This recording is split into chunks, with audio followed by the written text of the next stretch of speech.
महाकुंभ में भी उन्होंने कहा कि अगर आपको भविष्य दिख जाता है तो काहे नहीं कुंभ की घटना के बारे में आपने सबको सूचित कर हमने दिया। ऐसा कभी नहीं कहा। ट्रेन दुर्घटना पे आपने कह दिया था एक बार कि हमको ये दुर्घटनाएं दिख जाती हैं। उड़ीसा में जो बालासोर का ट्रेन का कांड हुआ, बड़ी घटना भारत के बारे में संकेत दे पाती है। यस, को पहले से ऐसी घटनाओं का अंदेशा होता है जी, राष्ट्र हितैषी संकेतों का अनुभव होता है। धीरेन्द्र शास्त्री क्यों नहीं था, कोरोना कैसे आ गया, या विराट कोहली की फॉर्म कब वापस नहीं आई। वर्ल्ड कप जो हारे हैं, बाबा ने क्यों नहीं बताया कि हार रहे हमारे सट्टे में रुपये चले गए। हम तो इतने पके हुए हैं, हमने कभी ये नहीं कहा कि हम भविष्यवक्ता हैं। फिर ये भविष्यवक्ता और पर्चा देखने में डिफरेंस क्या है, थोड़ा समझाइए। अगर आपको भविष्य दिख जाता है तो काहे नहीं कुंभ की घटना के बारे में आपने सबको सूचित कर हमने दिया। ऐसा कभी नहीं कहा। हम भविष्यवक्ता हैं ही नहीं। हमने ऐसा कहा नहीं है कि हम भविष्यवक्ता हैं। अरे भाई, कोई पूछने आए तो हमें कोई अनुवाद भरेगा, कोई भाव आएगा, कोई वार्ता मन में आएगी, जैसे चित्त में बालासोर आएगी। ट्रेन दुर्घटना पे आपने कह दिया था एक बार कि हमको ये दुर्घटनाएं दिख जाती हैं। अगर कोई प्रश्न पूछे तो निश्चित रूप से गुरु का काम क्या है? उत्तर देना।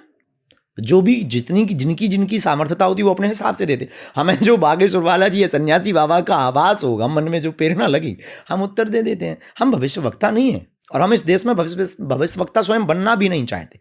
हम इस देश के लोगों को भविष्यवक्ता बनाना भी नहीं चाहते। तो ये क्यों आपकी इमेज बनी है कि आप भविष्य देख लेते हो और फिर अब देश में जो भी घटना होती है, उससे हमको जोड़ते हैं। जो बुरा होता है इस देश में, उसमें धीरेन्द्र शास्त्री को लोग पूछते हैं कि आपको क्यों नहीं पता। क्यों? हाँ, ये जरूर क्वेश्चन डालेंगे। ये बताओ किस दिन कोरोना आएगा, धीरेन्द्र शास्त्री क्यों नहीं था, कोरोना कैसे आ गया, या भारत कब नंबर 1 बनेगा, या विराट कोहली की फॉर्म कब वापस आएगी। एक वो बताओ, न्यूज क्रिकेट वाला, वर्ल्ड कप जो हारे हैं, बाबा ने क्यों नहीं बताया कि हार रहे हमारे सट्टे में रुपये चले गए। हम तो इतने पके हुए हैं, हमने कभी ये नहीं कहा कि हम भविष्यवक्ता हैं और ना हम भविष्यवक्ता बनना चाहते।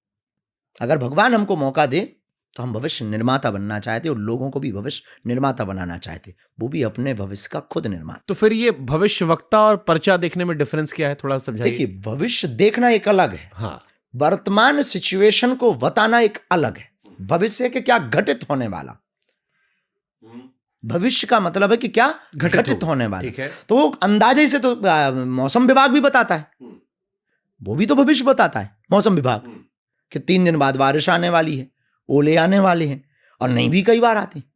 ये भी जरूरी नहीं है, हवा चल जाए तो ओले भग जाते। जैसे आपके मंच पे हमने कई बार देखा कि आप कहते हो कि तुम्हारा फलाना नाम है, तुम्हारे चाचा ये है, तुमको बीमारी ये है। एक पत्रकार का भी आपने पर्चा खोल दिया था, बेचारा बड़ा गाली खाया बाद में। देखिए, ये परंपरा हमारी वैदिक पर भी आरोप लगा कि उसके फेसबुक से आपने पढ़ लिया था। हाँ, एक वैदिक, हाँ, वो पिछले समय में। हाँ, ऐसे तो बहुत दुनियादारी के लोग हैं, वो तो चलते ही रहते हैं, कुछ ना कुछ बोलते। तो फिर ये क्या अंतर कैसे होता है? क्योंकि ये एलिगेशन आपके साथ चिपक गया है कि आप अंधविश्वास फैलाते हैं और अपने मतलब को बताते हैं कि हमको दिखता है, ये कहते नहीं दिखता है। नहीं, नेवर।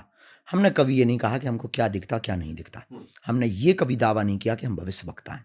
हमने कभी ये दावा नहीं किया है कि हम कुछ बता सकते हैं। आज तक एक भी इंटरव्यू में जो हो जाता है वो हमारी परंपरा है, गद्दी की एक महिमा है, उसमें बैठते हैं और हमें जो आभास लगता है, और वो उसकी खुली किताब केवल भारत में हो चुका है। जो घटित हो या जो भी होने वाला हो, ये नहीं हम कह सकते कि हम भविष्य बता सकते हैं।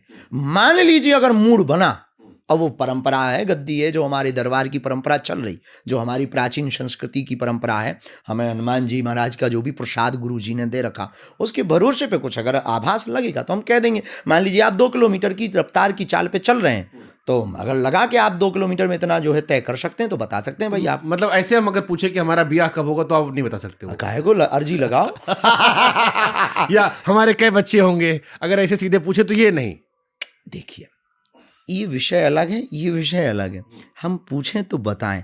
तो अनुभव में जब ज्योतिष क्या है, एस्ट्रोलॉजी क्या है, अगेन ये प्रेडिक्शन आपके बारे में। हाँ, ज्योतिष पे तो मैं विश्वास करता हूँ। कैलकुलेशन वही हमारे पास में गुरु प्रसाद है, बस, और कुछ खास नहीं।